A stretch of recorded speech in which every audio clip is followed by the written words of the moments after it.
نور پورا ہے دیکھ لو جہاں والو وہاں جنازہ یہیں سے نکلے گا یہ نور پورا ہے دیکھ لو جہاں والو گاؤں والے گاؤں کے نام پر اگر 10 روپیہ دے دے تو ان کی بخشش کے لیے کام کر سکتا ہے ورنہ پورے ملک میں 5 کا نوٹ دوڑ رہا ہے ہم لوگ بعد میں جاتے ہیں پر تکیہ پہلے بولتا ہے ایسا ہو گیا ہے علامہ ہارون رضا صاحب قبلہ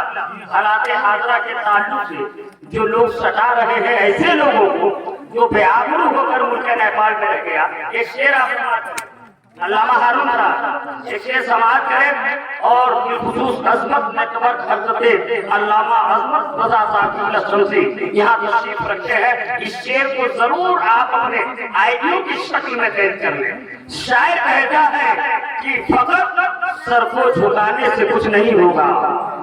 فقط سر کو جھکانے سے کچھ نہیں ہوگا اگر حضور نہ مانے تو کچھ نہیں ہوگا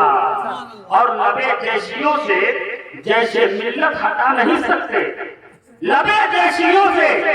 جیسے ملت ہٹا نہیں سکتے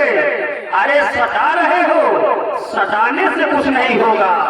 ستا رہے ہو ستانے سے کچھ نہیں ہوگا اور چلا ہی آئے گا انا ساکر کا ایک ایک قطرہ کوسے میں تمہارے پہرا لگانے سے کچھ نہیں ہوگا اور وفا کی آنکھ سے دیکھو ہمارے مشرق کو وفا کی آنکھ سے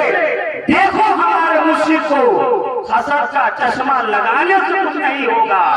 اور رضا کا شعر ہے رجب دلیر ہے اس کو ارے ڈرا رہے ہو ڈرانے سے کچھ نہیں ہوگا رضا کا شعر ہے رجب دلیر ہے اس کو ڈرا رہے ہو ڈرانے سے کچھ نہیں ہوگا حضرات اب بلا کسی تاخیر کی خطیب اہل سنت جن کو سرکار شیر نیپال نے اپنی دعاؤں کے پاکیزہ کلمت پر محبتوں کی دعائیں دے دی ہو جن کو اپنے قرب خاص میں رہ کر کے اپنے الفاظ اور اپنے انداز سے حضرت علامہ ہارون رضا برکاتی کو سمارا ہوا ایسے عظیم مقرر کا پورے نیپال میں کوئی مثال نہیں پیش کر سکتا ہے خطیب باکمال بھی ہے عطائے حضور شیر نیپال بھی ہے اور خطیب ہندو نیپال بھی ہے سیاح ہندو نیپال بھی ہے حضرت علامہ ہارون رضا صاحب قبلہ چترویدی موہن مہان ماہر وید و قرآن آپ کے سامنے تشریف لا رہے ہیں آئیے عطائے حضور شیر نیپال کا استقبال آپ فیضان حضور شیر نیپال کے دعاؤں کے سامیانے میں کر لیں آئیے ذرا استقبال کرتے ہیں نعرہ تکبیر یہ پہلی بار آئے ہیں آپ ان کی تقریر کو سماعت کر لیں گے تو بار بار آئیں گے ایسے مقرر ہیں آئیے ان کا دل یہی سے جیت لیجئے کہ جب پھر گولرپورہ اس نورپورہ کا فون آئے تو آنے کے لیے بے چین و بے قرار رہے آئیے استقبال کرتے ہیں نعرہ تکبیر ہاتھ اٹھا لیجیے نا نعرہ تکبیر نعرہ رسالت مسجد آیا حضرت سرزمین نورپورہ جشن عید میلاد النبی نعرہ تکبیر نعرہ رسالت اور اس کی تفسیر الگ ہوتی ہے